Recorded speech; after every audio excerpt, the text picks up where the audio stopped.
আপনার মোবাইলে যদি এই অ্যাপটি থাকে তাহলে এখনই সাবধান হয়ে যান, কারণ এটার মাধ্যমে আপনার মোবাইলে থাকা ছবি ভিডিও যে কেউ তার মোবাইল দিয়ে দেখতে পারে, এমনকি আপনি অন্য কারোটা দেখতে পারবেন। কাজটি কিভাবে করে সেটা দেখিয়ে দিচ্ছি। জাস্ট গুগল ফটোস এই অ্যাপটি ওপেন করে নেবেন, তারপর প্রোফাইল আইকনে ক্লিক করে দিন, তারপর নিচ থেকে ফটোস সেটিং এ ক্লিক করে দিন। এখন এখানে একটি অপশন দেখতে পারবেন শেয়ারিং, এটাতে ক্লিক করে দিবেন।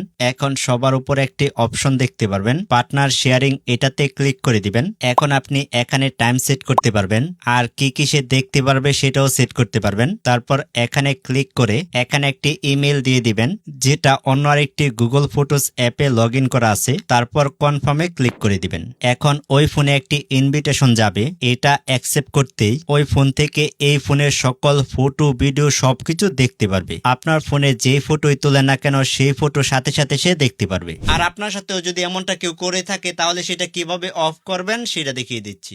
এটা রিমুভ করার জন্য জাস্ট প্রোফাইল আইকনে ক্লিক করে সেটিং থেকে পার্টনার শেয়ারিং এ ক্লিক করে দিলে এখানে ইমেল দেখতে পারবেন, এটা জাস্ট এখান থেকে রিমুভ করে দিবেন, তাহলে সে আর দেখতে পারবে না। তো এখনই সাবধান হন আর আপনার ফ্রেন্ডকে শেয়ার করেও সাবধান করুন।